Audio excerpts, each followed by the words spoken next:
La vida por la patria, una biografía de Mariano Moreno. Bueno, Felipe Piña, el placer de tenerte nuevamente aquí en Pinamar. Una deuda pendiente que está saldada, porque te venían pidiendo tus lectores que escribieras sobre este patriota anónimo, o en definitiva que lo quisieron borrar de la historia, y ahora estás haciendo justicia por mano propia. Y sí, la verdad que un personaje muy querible, un pibito podemos decir, porque muere a los 32 años, una vida muy corta, muy intensa, con apenas 7 meses de gestión. Y bueno, a mí un orgullo poder hacer un homenaje, ¿no?, biográfico a Mariano Moreno. ¿Quién fue Mariano Moreno? ¿Qué lugar ocupa en la historia? Bueno, el lugar que ocupa en la historia no es el que merece, me parece a mí, porque en Estados Unidos hablan de los padres fundadores y yo creo que es un padre fundador, ¿no? Es uno de los primeros en pensar la patria junto con Belgrano, un gran jurista, pionero del periodismo, bueno, muchas cosas muy importantes para nuestro país, ¿no? El tema de cambiar las leyes, algo tan fundamental, la idea de que una sociedad se constituya acatando la ley, ¿no? Que la ley debe ser acatada porque tiene que ser justa, y si es justa, toda la sociedad la tiene que acatar. La idea de confiar en el gobernante, pero a la vez exigirle que cumpla lo que promete, ¿no? Todas esas cosas que son tan vigentes, ¿no? Tiene tanta resonancia, pero bueno, él las dijo hace 206 años, 207 años, ¿no? En ese momento, desde ya, era un revolucionario, eran ideas transformadoras en una época completamente colonial, ¿no? Sí, además creo que seguía esa línea innovadora inaugurada por Belgrano de temas tan disruptivos como, por ejemplo, los derechos de la mujer, los derechos de los indígenas, de los pueblos originarios, todas esas cosas que son muy fuertes en un contexto muy difícil, porque también hay que decir que el año 10 era un año tremendamente complicado, ¿no? Donde estábamos muy solos, estaba el imperio portugués instalado en Río de Janeiro con todas sus ansias de expansión.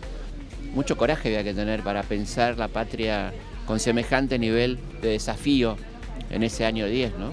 Pero en algún pasaje mencionás algunas anécdotas, por ejemplo, la imagen esta idílica que tenemos de los próceres, que además de ser héroes eran muy bonitos de rostro. Por ejemplo, él tuvo una viruela, ¿no? ¿Es correcto esto? Sí, la verdad que no tenemos un retrato fidedigno, eso nos pasa con la mayoría de los personajes de Mayo, porque no había retratistas en Mayo, y sí tenemos, por ejemplo, de Belgrano retratos posteriores, de su viaje a Europa, de San Martín retratos posteriores en Chile.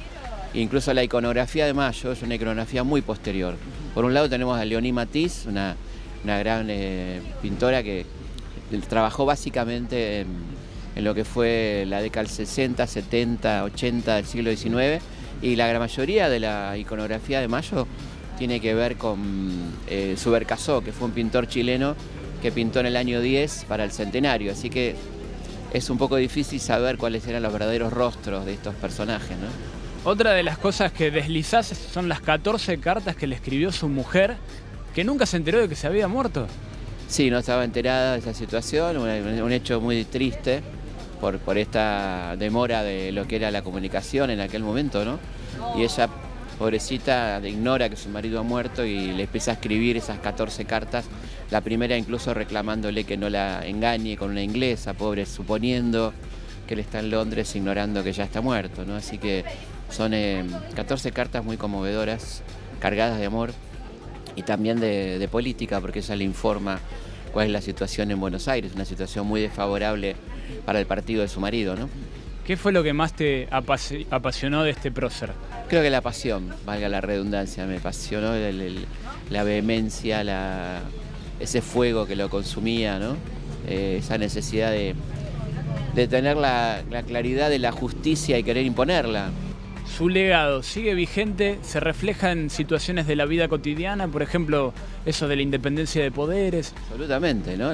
Son hechos permanentes, la independencia de poderes, los derechos del hombre, los derechos de cada individuo a tener un juicio justo, a no tener una condena sin proceso, todas estas cosas que hoy están ahí dando vueltas y que tienen muchos años, ¿no? Es muy interesante su formación. Creo que es un hombre que claramente pensó antes de actuar.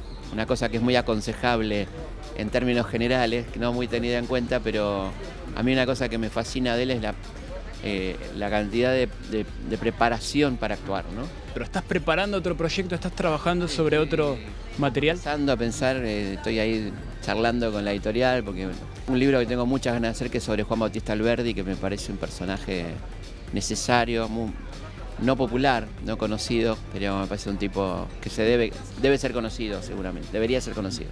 La última, estamos en temporada, en Pinamar, en la playa. Si tuvieras que armar un equipito de fútbol para jugar un partidito, ¿cuáles son los 4 o 5 próceres que elegirías para jugar a tu lado? Bueno, la delantera está bastante clara. Estos 3 últimos creo que es una delantera muy importante, y en la defensa creo que sin duda tendría que estar Güemes, ¿no? No pasa nada. Por ahí no pasa nada.